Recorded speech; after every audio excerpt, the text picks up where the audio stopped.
ඇත්තටම ඔකේ මෙහෙම ධර්මතාවයක් තියෙන්නේ. භවපච්චය ජාති කියන තැනින් විඥාන නාම රූප සලආයතන පස්ස වේදනා කියලා පෙර ජීවිත විපාක වලට අයිති ප්‍රතිසන්දි මට්ටම විතරයි. ඒ ටික නිසා ආයතන හැදෙනවා.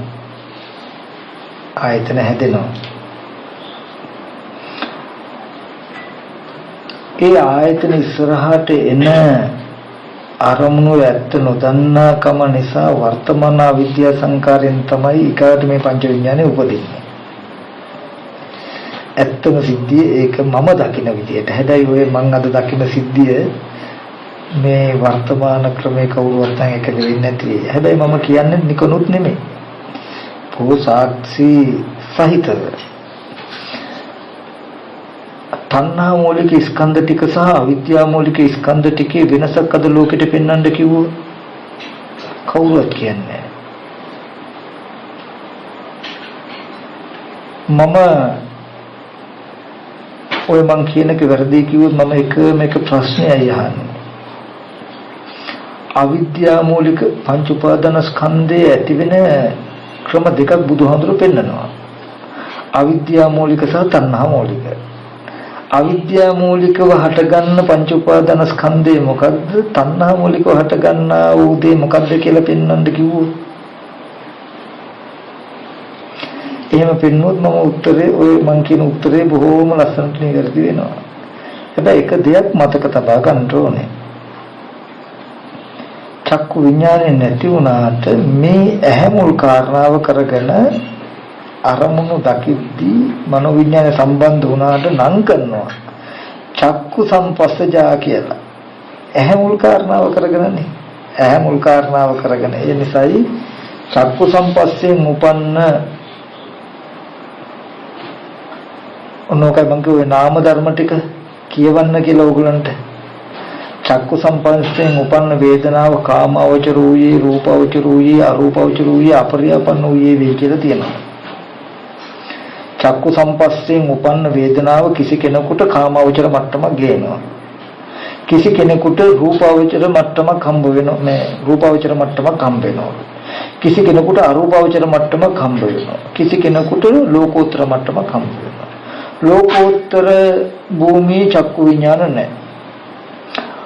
අරූපාවචර භූමියේ චක්කු විඥාන නැහැ. හරිද? රූපාවචර භූමියේ නම් චක්කු විඥානේ තියෙයි. ඒද අපි දකින මට්ටමක නෙමෙයි දිවස කියන මට්ටමක. එතකොට චක්කු සම්පස්සෙන් ගාන ජීව කාය සම්පස්සෙන් උපම් වේදනාව කාමවචර වූයේ රූපවචර වූයේ අරූපවචර වූයේ අපරියාපන්න වූයේ අපරියාපන්න ලෝකෝත්තර ගාන ජීව කාය එකක් නැහැ. ලෝකෝත්තර රූප නැහැ. අරූපවචර රූප නැහැ. රූප නැතිකමටමනේ අරූපවචර කිව්වේ. එතකොට මේ දේවල් හැම වෙලාවෙම මතක් කරන්නේ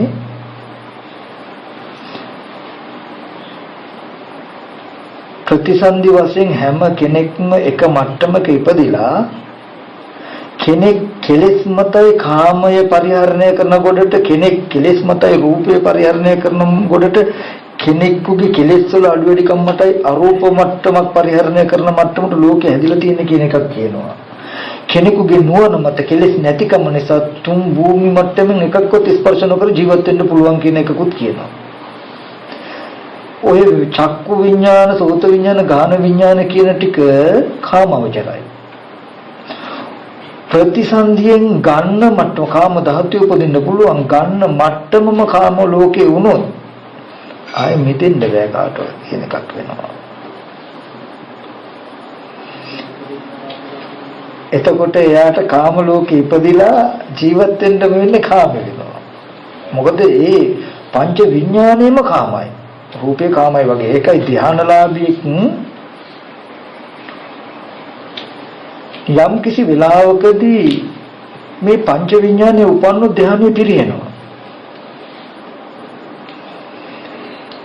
ඉන්ද්‍රිය මෙහෙවල බැලුවොත් ධානලාභී කෙනෙක් ඉන්ද්‍රිය මෙහෙවල බැලුවොත් ධානයේ බිඳිනවමයි. ඕගොල්ලෝ අහලා ඇති උඩින් යන අය අර සින්දු එහෙම අහලා ධානයේ බිඳිලා වැටිච්ච හැටියෙම අහලා තියෙනවනේ නැද්ද? එතකොට ඒ වගේ ඊගාව දේ තමයි අද ලෝකේ අපි ඇත්තටම වැරදිලා කියලා අර්ථය වැරදිලා කියලා මම කියන්නේ. අවිද්‍යා මූලික තණ්හා මූලික කියලා දෙකක් අහලා තියෙනව නේද? හරි.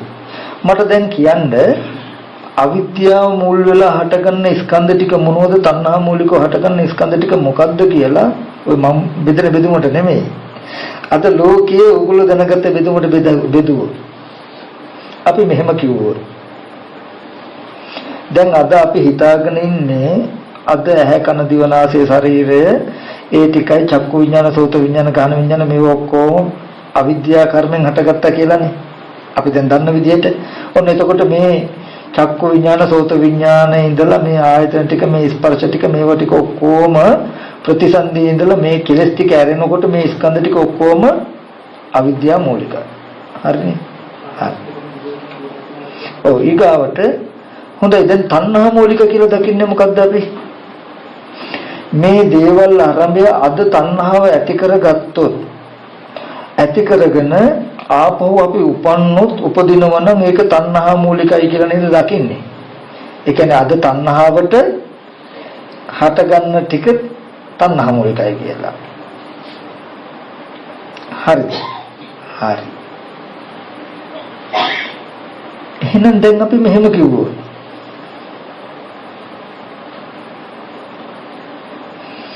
පෙර ජීවිතේ තණ්හා මූලිකයි කියලා අපි පෙන්වුවේ මේ ජීවිතේ කොයි පැත්තද?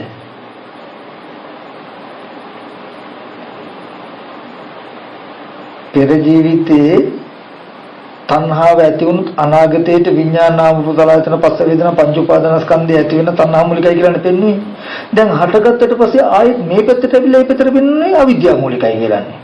එතන ඉඳගෙන කියනවා තණ්හා මූලිකයි කියලා මේ පැත්ත පෙන්වනවා. මෙතෙන්ට ආවම අවිද්‍යාව මූලිකයි කියලා මේ පැත්ත පෙන්වනවානේ. අපි වෙනිකම් මේ අරහෙට මෙහෙට දුවනවා වගේ වැඩක් නෙමෙයි තියෙන්නේ.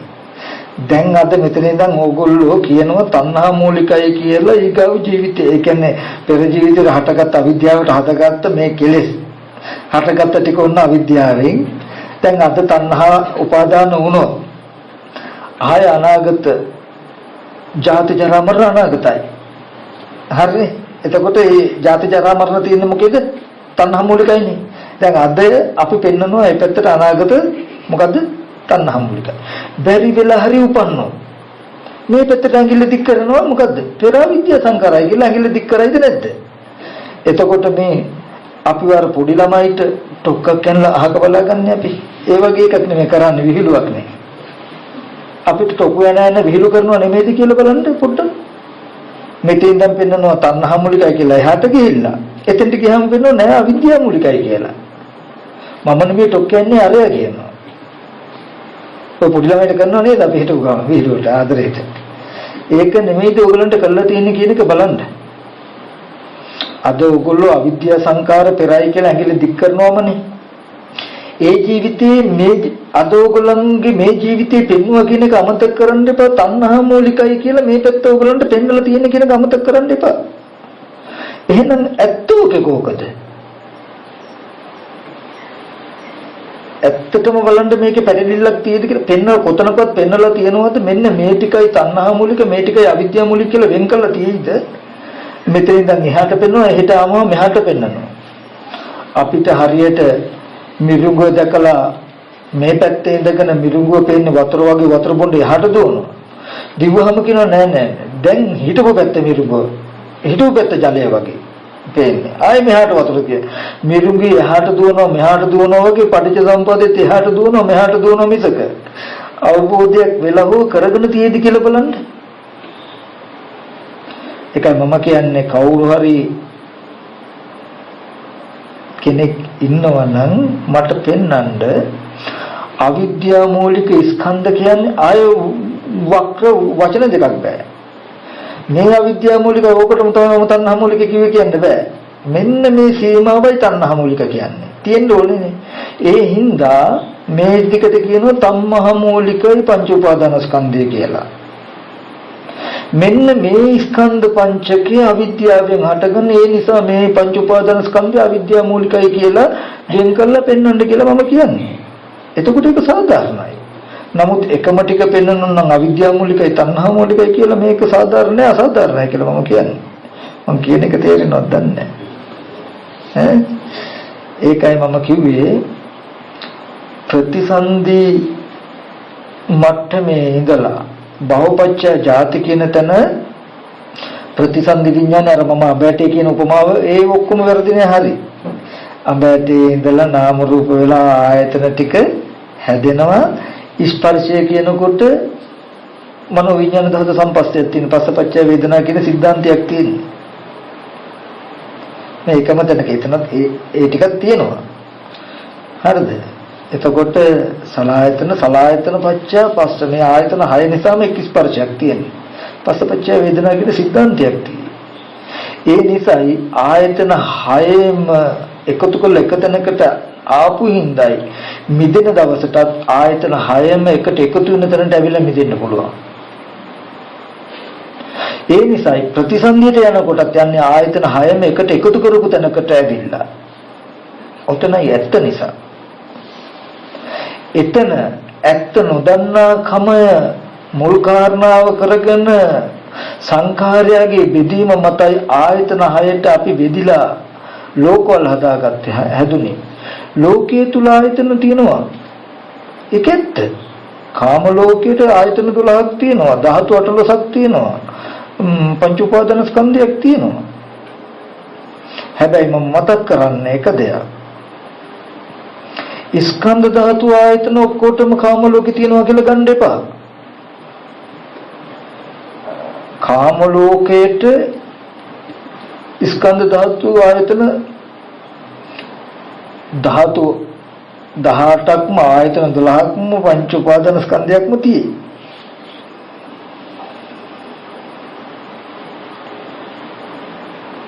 නමුත් ස්කන්ධ ධාතු ආයතන ටිකේ කාමේ නැහැ. කාමයට කාම ලෝකෙට ස්කන්ධ ධාතු ආයතන තියෙයි. ස්කන්ධ ධාතු ආයතනට කාම නැහැ. ඒ නිසා රූප භව මට්ටමේ කෙනෙකුට ස්කන්ධ තියෙයි ධාතු තියෙයි ආයතන තියෙයි. ස්කන්ධ ධාතු ආයතනයේ රූප භව නැහැ. අරූප භවයට ස්කන්ධ ධාතු ආයතනයක් තියෙයි. ස්කන්ධ ධාතු ආයතනේ අරූප නැහැ. ඒ නිසා මේ ස්කන්ධ ධාතු ආයතන ටික අසුරු කරගන්නම ලෝකෝත්තර වෙන්න පුළුවන්. ඥානයක් ඇති කරගන්න පුළුවන්. ස්කන්ධ ධාතු ආයතන ටිකේ කාමයේ තිබුණා නම් ඔය ස්කන්ධ ධාතු ආයතන ටික අසුරු කරගෙන රූප භව මට්ටමක උපදව ගන්න පුළුවන් දුකට. එක දෙයක් තේරුම් ගන්න මේ බුදුදහම අපි පරීක්ෂණය කරන ක්‍රමයේ වැරදි අතමහත්ය. ඇත්තටම අපි ගවේෂණයට යන්නේ බාහිරින්. ඒකමයි වැරද්ද. නමුත් මේ පරීක්ෂණය කළ යුත්තේ ලෝකේ තමාගේ පැත්තෙන්. මට රූපයක් හම්බ වෙනවා. ඇත්ත. රූපෙට මාව අයිති නෑ. රූපෙට තව කෙනෙකුට පෙනෙන්න පුළුවන්. ඒ පෙනෙන කෙනා සමහිත අරූප භව මට්ටමින් ওই රූපෙ දිහා බලන්න පුළුවන්. මට රූපයක් හම්බ වෙනවා. ওই රූපෙ තව කෙනෙකුට පෙනෙනවා. එයා රූප භව මට්ටමේ වෙන්න පුළුවන්. එයා ලෝකෝත්තර පෙන්නවා වෙන්න මට්ටම වෙන්න පුළුවන්. ඇත්තටම තියෙන්නේ ස්කන්ධ ධාතු ආයතන කියන සංකත ධාතුවේ ධර්මතාවයක් තියෙයි. කෙනාගේ කෙලෙස් මත ඔයාගේ කෙලෙස්ේ මට්ටමට ඔයාට ස්කන්ධ මෙච්චරක් ගත්ත හැකි ධාතු මෙච්චරක් ගත්ත හැකි ආයතන මෙච්චරක් ගත්ත හැකි. වෙළඳ පොලක තියෙනම් පොල් දෙල් කියලා ගොඩක් ඔයාගේ අතේ සල්ලි කීයද තියෙන්නේ? ඔයාගේ සල්ලි වලට දෙල් මෙච්චරක් ගත්ත හැකි පොල් මෙච්චරක් ගත්ත හැකි. හරිද? එයාගේ වත්කමට ගත්තේ. අනිත් කෙනාගේ වත්කමට එයාගේ වත්කමට පොල් මෙච්චරයි දෙල් මෙච්චරයි කියලා ගන්න පුළුවන්. අනිත් කෙනාගේ වත්කමටත් ගත්ත හැකි. ඒ වගේ සංකත ධාතු ස්කන්ධ ධාතු ආයතන තියෙනවා. මගේ කෙලෙස් මට්ටමට මට ස්කන්ධ 18ක් ධාතු 18ක් පංච උපාදාන ස්කන්ධයක් ගත්ත හැකි. මේව වැඩිපුර ගත්ත තරමට අපි හිතාගෙන ගොඩාක් තියෙනවා අපි පොහොසත් කියලා නෑ දුක ගොඩාක් තියෙනවා දුකෙන් පොහොසත් අපි ගොඩාක් දේ තියෙනකොට දුකෙනුත් ගොඩාක් දේ තියෙයි දුකෙන් ගොඩාක් පොහොසත් සල්ලි අඩුයි කියලා කියන්නේ කෙලෙස් අඩුයි සල්ලි අඩු වුනහම ගන්න හම්බෙන්නේ ටිකයිනේ ඒ කියන්නේ ස්කන්ධ රූප භව මට්ටමේ හම්බෙන්නේ ධාතු 9යි ආයතන 6යි ස්කන්ධය 5යි ඒකෙද හොඳ රූප ගන්න බෑ හොඳට අහු වෙන හපල කන්න පුළුවන් විදිහේ රූප අහු වෙන්නේ නැහැ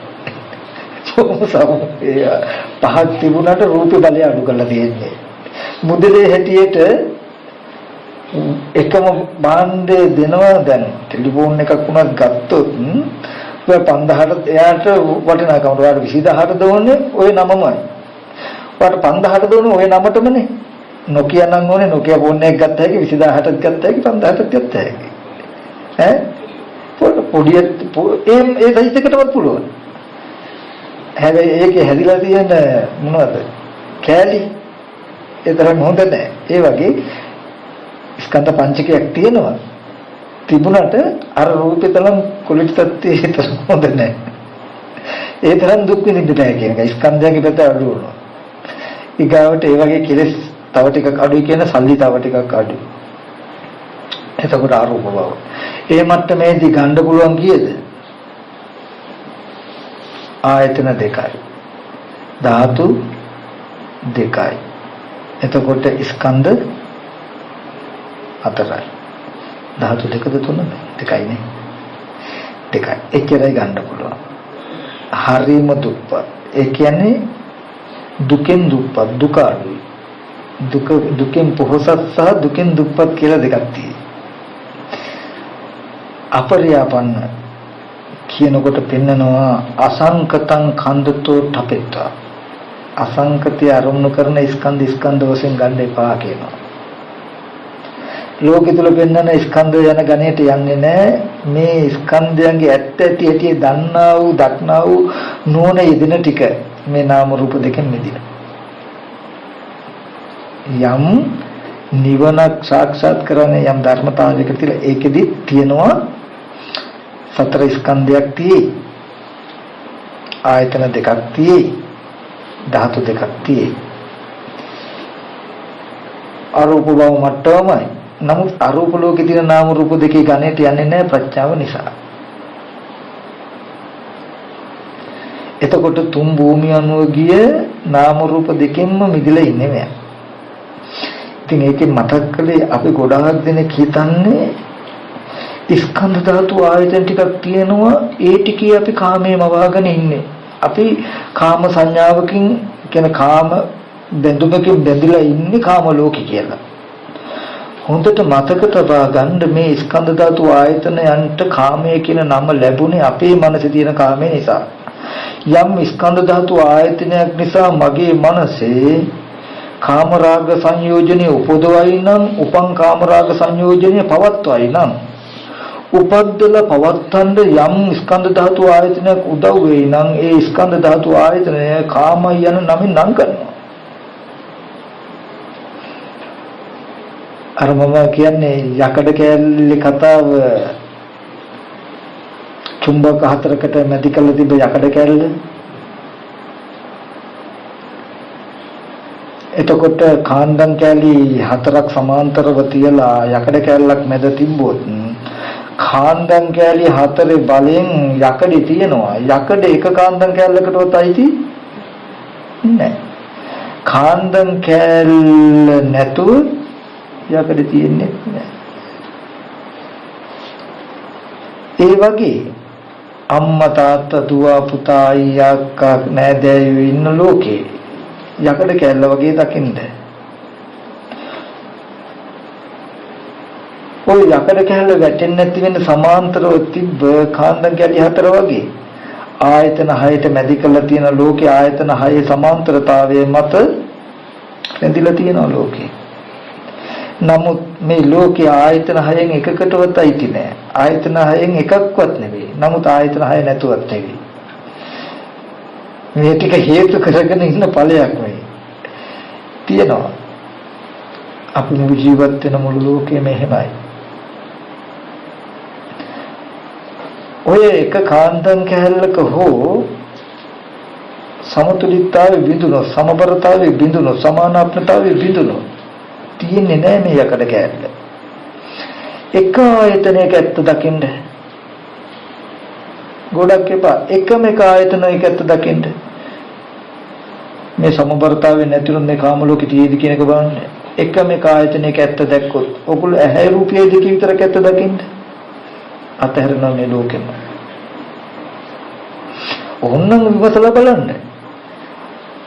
තමන් අපි මම කියලා කිව්වොත් අපේ ජීවිතයේ දෙදුව එක්ක රූප බලමින් ඉන්නවා, එක්ක ශබ්ද අහමින් ඉන්නවා, එක්ක ගඳ සුවඳ ලබමින් ඉන්නවා, එක්ක රස විඳමින් ඉන්නවා, එක්ක කයට ගැටෙන ස්පර්ශ කරමින් ඉන්නවා, එක්ක හිතට දැනෙන හිතින් යමක් හිතමින් හෝ දැනගැනීමෙන් ඉන්නවා නේද?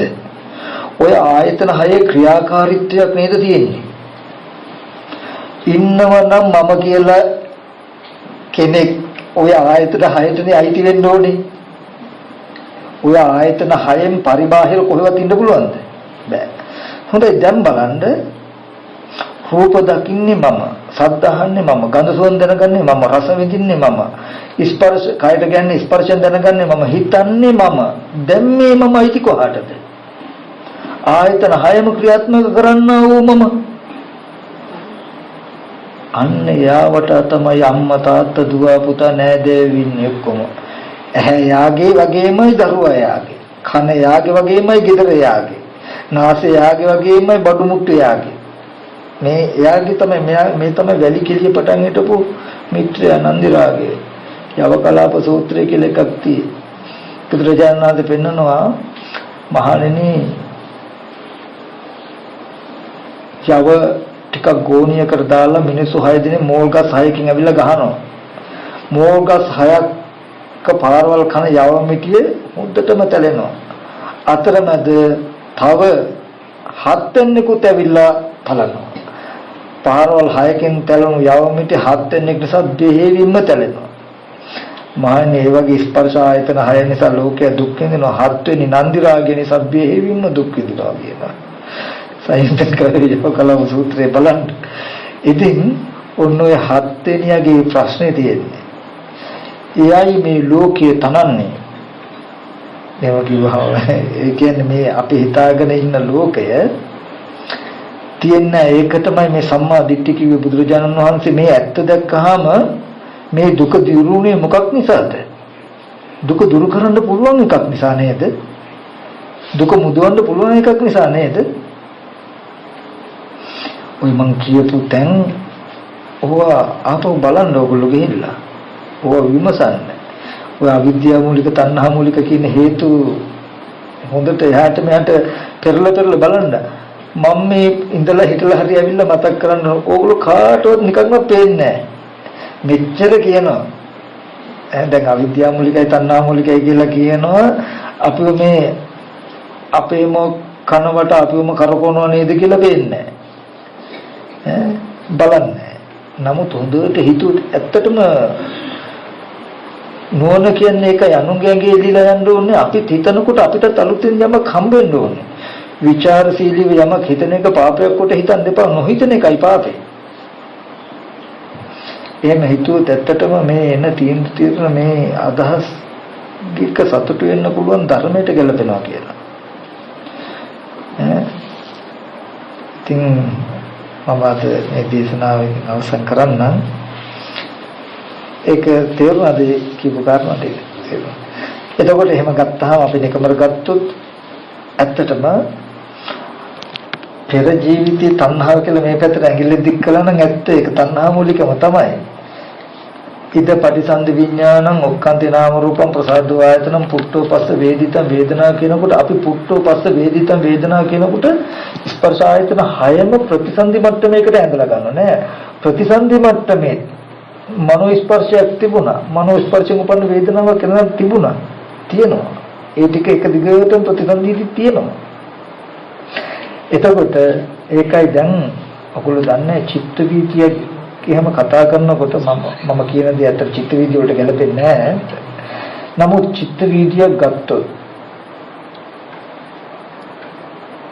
අතීත භවංග චලන කියනකොට මේ ගන්න අරමුණ ඉස්සෙල්ලාම හැපුණා කියන්නේ කොතෙන්ටද පෙන්වන්නේ? සාමාන්‍ය ලෝකෙ ගත්තා භවංග සිතට, ඒ කියන්නේ ප්‍රතිසන්දි මට්ටමේ සිතටම කෙලින්ම හම්බුණා කියනවා.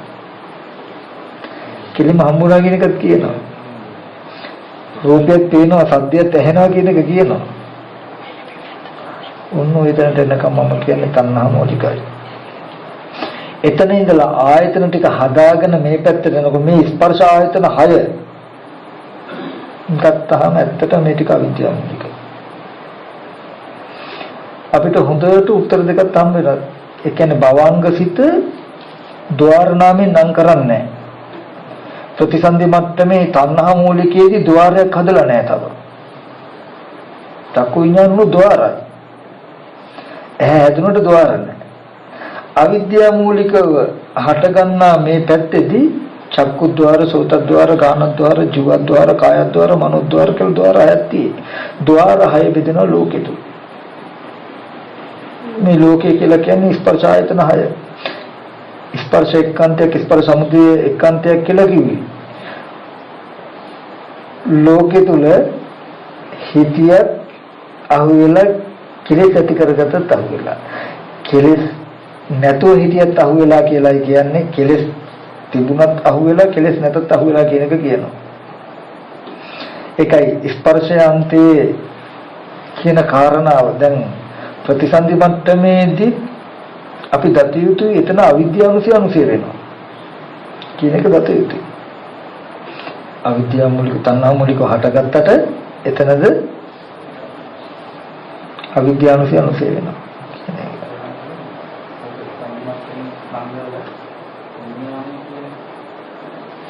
මනෝ විඥාන මට්ටමේ මනෝ විඥා ඒ සිතේ තියෙන නාම ධර්ම වලට අනුවයි මේ රූපේ හැදීමේ හැකියාව තියෙන්නේ. මේ පංච විඥාන මේ රූපේ තියෙනවා උපචය කියලා එකක්. චක්කායතනස උපචය, සෝතායතනස උපචය, ගානායතනස උපචය කියලා මේ උපචය රූපේ පෙන්වන්නේ කොහොමද? විඥානපච්චය නාම රූපං කියන උකට අත්ති නාමං අත්ති රූපං කියලා.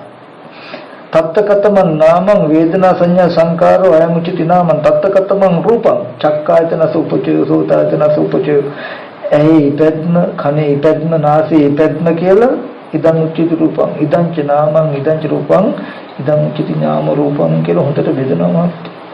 ඔය බලන්න. ඒ කියන්නේ මේ ඇහැ හදන හැටි, මේ සිතේ තියෙන නාම ධර්මත් ඇහි ඉපදෙන හැටි, ඇහැ හදා ගන්න හැටි, කන දිව නාසය ශරීරය හදා ගන්න හැටි පෙන්නනවා. ඇත්තට මේකයි ඒව කළාම බැලුවාම කෙනෙක් කළා නෙමෙයි, පුද්ගලයෙක් කළා නෙමෙයි, අවිද්‍යා කර්ම තණ්හාවෙන් ඇතිනේ කියන එකට හොඳ උත්තර හම්බ වෙනවා අපිට. මේ පොත් බැලුවාම මොනවද කියන්නේ? සංකරම ඔකෙටින් වර්ධවා තමන් ගන්න නැතුව හොඳට නුවණින් කරුණු කාරණා තේරුම් ගන්න උත්සාහවත් වෙන්න. නොතේරෙන දෙයක් තිබුණොත් තමන් දෘෂ්ටි වශයෙන් ගන්න නැතුව, වැරදි ඇති කියලා බැහැරත් කරන්නේ නැතුව ඒක පොඩ්ඩක් පැත්තකින් තියන්න. මේක උදේට දන්න දකින්න කෙනෙක්, දකින්න අය හම්බ වෙච්ච දවසක කීප දිනක හම්බ වෙලා හොඳට සම්මර්ෂණය කළා පිරිසුදු කරගන්නවා කියන තැනකින් ප්‍රශ්නේ පැත්තකින් තබන්න. ඒක එහෙමමයි කියලා දෘෂ්ටි වශයෙන් ගන්නත් එපා. ඒක එහෙම වෙන්නේ නැහැ කියලා බැහැර කරන්නත් එපා කියන එක මතක් කරනවා. විශේෂයෙන්ම මම හැමදාම කරන එක දෙයක් තියෙනවා. ඇත්තට යමක් හිතන්න කියන එක මම කියන්නේ නුවණින් මෙනෙහි කරන්න කියලා. හිතන්න උගන්නන එකක් කරන්නේ මම. ඉතින් ඒ නිසා මේ හැම දෙයක් කරබයම බුදුරජාණන් වහන්සේ පෙන්නපු න්‍යායක් තියෙනවා. ජින වචනය කියලා එකක්. ඒ ජින වචන පරියප්තියට ඔබෙන් නොයා හොඳට හිතන්න. හිතන එකට මිම්ම කරගන්න ඔය අභිධර්මයේ තියෙන කාරණා ටික. අනිත් නොපෙනෙන නාම ධර්ම ඕනම් පැත්තකින් තබලා මේ රූපය ටික ඉස්සෙල්ලා විමසන්න.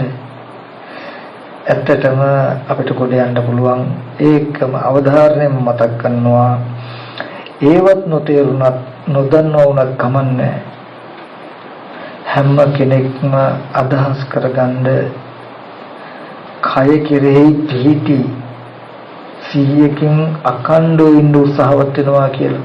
ඔය ජීවිතවල තියෙන වෙහෙස ප්‍රශ්න ගැටලු ඉබේම විසඳේ. අපි හිතන්නේ අපි මේවට හිතා උත්තර හිවෙන්නේ නැත්නම් උත්තර නැහැ කියලා. අපි ගාව තියෙන ප්‍රශ්න බුදුහාමුදුරුවෝ අවබෝධ කරගත්ත දුක්ඛ සත්‍යයට අයිති නැද්ද? ඒ දුක්ඛ සත්‍යයෙන් පරිබාහිර ප්‍රශ්න ටිකක් අපිට තියෙන්නේ. මංගාව මට ඇතිවලා තියෙන ප්‍රශ්නය හැර අනිත් ඔක්කොම දුක්ඛ සත්‍යයට අයිති වගේ අපි හිතාගෙන ඉන්නේ. ඒ හින්දා අපි හිතන්නේ මේ දුක්ඛයෙන් කලකට ඒක කලකට මේක ප්‍රශ්න විසඳෙන්නේ නැහැ කියලා. නමුත් කළා බලන්න කියලා මම කියන්නේ. ඕගොල්ලන්ට ඊට වඩා නිර්වෝල් මනසකින් සමහර විට කෙටි පාරක් වෙනිලා භෞතික වශයෙන් ඕගොල්ලන්ට ප්‍රශ්න විසඳ ගන්න උත්තරය හම්බ වෙනවමයි. නැතුව නෙමෙයි. ඒ බඳු ඒ ප්‍රශ්නයක් කර නොගෙන ධර්මයට ජීවිතේ පූජා කරුවොත් ධර්මයෙන් යාව රකින්නමයි. අර වෙන කාලයක් නෑරක කතාවක් පෙන්වන්නේ දකුණේ විහාරයක උපාසකම්ම කෙනෙක් දරුවත් එක්ක ඇවිල්ලා බණ අහන්න දරුවා එහාට දුවනවා මෙහාට දුවනවා එතන හුඹහකුත් තියනවා. එතකොට නමුත් මේ අම්මා කල්පනා කළා මම හැමදාම දරුවෝ රකින්න ගියේ හින්දානේ මේ සසර ආවේ. ඒ දරුවට පින් දරුවවත් රැක්ක වෙනවා මම එක හිතෙම බණ අහනවා කියලා එක පද්‍යයක්වත් අහකට යන්න නොදී දරුවව දෙයට යොමු කරන්නේ නැතුව පද්‍යයක්වත් අහකට යන්න නොදී බණ ඇහුවා. අනේ ඒ ළමයා ළඟපාත තිබුණු හුඹහකට බෝලේ වැටිලා ගන්න අත දානකොට ණය කෂ්ට කළා. අර අම්මා බණ අහලා ඉවරනකොට සෝවාන් වුණා. ඊට පස්සේ දරුවා මලා නරලා සිහිමුට්ට වුණා නරුණා ඉතින් ඔක්කොමලා හිතුවේ. ඊට පස්සේ මේ අම්මා සත්‍යක්‍රියාවක් කළා. අන්තිමට දරුවා ගැනවත් නොබලා ධර්මයට ජීවිතය පූජා කළා. ඊටම ශ්‍රද්ධාවෙන් මම බණ ඇහුවා සත්‍ය නම් මේ සත්‍යානුභවයෙන් මේ දරුවා සූපත් වේවා කියලා ඔළුවට ගාලා ළමයා නිදාගෙන නැගිට්ටා වගේ ටක් ගාලා නැගිට්ටා. ඔය බෞද්ධ සාහිත්‍යයට ආශ්‍රිත ග්‍රන්ථ තියෙනවා. ඕවා බලන්න ඕගොල්ලන්ට වීර්යය එනවා ශ්‍රද්ධාව ඇති වෙනවා. සද්ධර්ම අලංකාරය සද්ධර්ම රත්නාවලිය වගේ දේවල් කියන්නේ ජීවිත වලට කොච්චර වටිනාකමක් වෙන්නලා කියලා දෙන කතාවද. අපි ටෙලිනාට්‍ය බලනවා. නමුත් ටෙලිනාට්‍ය බැලුවා වගේම පාළුව කාන්තිය මග ඇරලා යනවා. නමුත් අවසන් වෙන්නේ විශාල සද්ධාාවක් ප්‍රඥාවක් ධෛර්යයක් ජීවිතයට එකතු කළා. ඒ කතාව අවසන් වෙන්නේ. නමුත් ටෙලිනාට්‍යකින් අවසන් වෙන්නේ ඕගලන්ට තවත් ජීවිතේ ගරා වැටිච්ච කඩා වැටිච්ච හූලන අත්දැකීමක් ඉතුරු කළා. අන්න ඒකින්ද ඒකත් මතක තියාගන්න නිතරම ඔය පොත් ටිකක් බලන්න. බණ දහම් ගැඹුරු දේවල් බැයිනම් ඒ වගේ ටිකක් මතක් කරලා සතිපට්ඨානය කෙරෙහි හොඳට සිහිය තබාගෙන උත්සාහවත් වෙන්න කියලා මතක් කරනවා.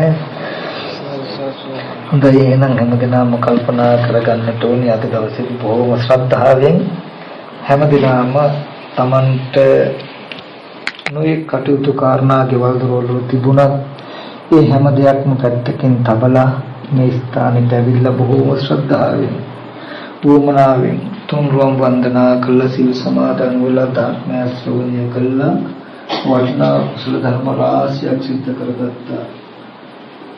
කල්පනා කරගන්න මේ තුන් පහළගත්තා සිල් කුසලයන් ලෝකීය සම්බුද්ධ ශාසනය මේ පින්මුතුන්වත් මේ පින්මුතුන් ප්‍රවාසවල ලක්ෂාදිස්ථාන ලැබිතු ශාසන මම ඉෂ්ටකාර සිද්ධියන්ට අනුමෝදන් කරනවා කියලා එන්දියන් දුන්නාමෝදන් කරමු. ආකාශත්තා චුම්මත්තා දේවානාගා මහිත්‍තිකා පුඤ්ඤන්තං අනුමෝදිත්වා චිරං රක්ඛන්තු බුද්ධ ශාසනං. ආකාශත්තා චුම්මත්තා දේවානාගා මහිත්‍තිකා පුඤ්ඤන්තං අනුමෝදිත්වා චිරං රක්ඛන්තු බුද්ධ ශාසනං. ආකාශත්තා චුම්මත්තා දේවානාගා මහිත්‍තිකා පුඤ්ඤන්තං අනුමෝදිත්වා චිරං රක්ඛන්තු ආදර නිතිමෝක්ෂ පුතුපාකාර කිරීම වශයෙන් පුණ්‍යානුමෝදනා කියන කරුණ සිද්ධ තුල ඒ නිසා සත්පුරුෂකම හරිම වටී කියලා බුදුහාමුදුරුවෝ දේශනා කළා. සත්පුරුෂකමටත් වඩා ගොඩාක් වටිනවා කියලා තිබුණා. වටිනවා කියලා දෙන්නවා. සත්පුරුෂතර කියන එක. සත්පුරුෂතර. අසත්පුරුෂතර. තමන් යහපතක් කරනවා එපමණකින් සත්පුරුෂයා. සත්පුරුෂයාට වැඩි සත්පුරුෂයා කියලා කියන්නේ යාට. තමන් යහපතක් කරමින් අනිත් අයවත් යහපතේ යොදවනවා නම් එයාට කියනවා සත්පුරුෂතර කියලා. සත්පුරුෂයාට වැඩි සත්පුරුෂයා. යමෙක් නරක කරනවා නම් ඒකට කියනවා අසත්පුරුෂයා කියලා. තමන් නරක කරනවට වඩා අනිත් අයවත් නරකට පොළඹවනවට කියනවා අසත්පුරුෂතර කියලා. අසත්පුරුෂයාට වැඩි අසත්පුරුෂයා.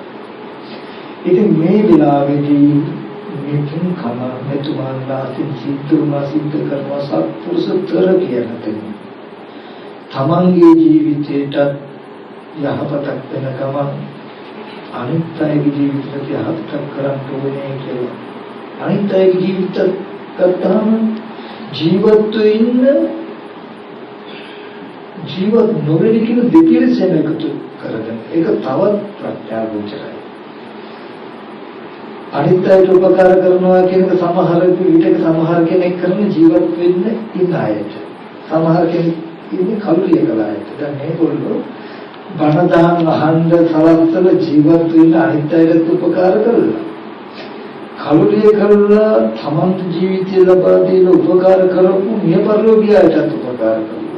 සත්පුරුෂතර පින්කමක් කළා. ඉතින් ඒ නිසා මේ තරම් වටිනා කුසල ධර්මයක් කළා. ඒ සිත් තුළ අහිංසක බලාපොරොත්තුවක් තිබුණා.